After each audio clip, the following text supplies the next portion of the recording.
قال الإمام الشافعي رحمه الله: خبت نار نفسي باشتعال مفارقي، وأظلم ليلي إذ أضاء شهابها.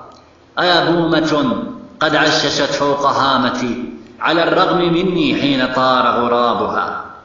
رأيت خراب العمر مني فزرتني، ومأواك من كل الديار خرابها. أأنعم عيشا بعدما حل عارضي، طلائع شيب ليس يغني خضابها.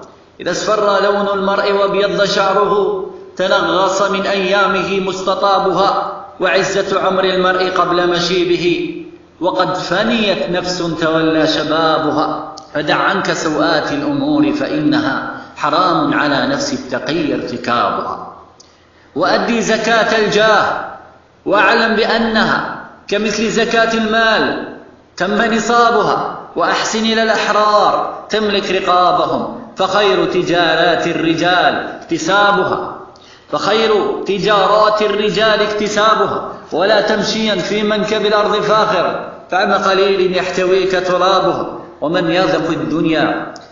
يذق الدنيا فإني طعمتها، وسيق إلينا عذبها وعذابها، فلم أرها إلا غرورا وباطلا، كما لاح في ظهر الفلاة سرابها.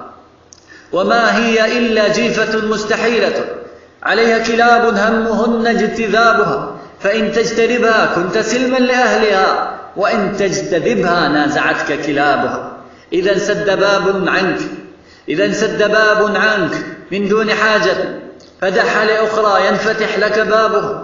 فإن قراب البطن يكفيك ملؤه، ويكفيك سوءات الأمور اجتنابها. فطوبى لنفس أوطنت قعر بيتها، مغلقة الأبواب مرخى حجابها. فيا رب هب لي توبة قبل مهلك، أبادرها من قبل إغلاق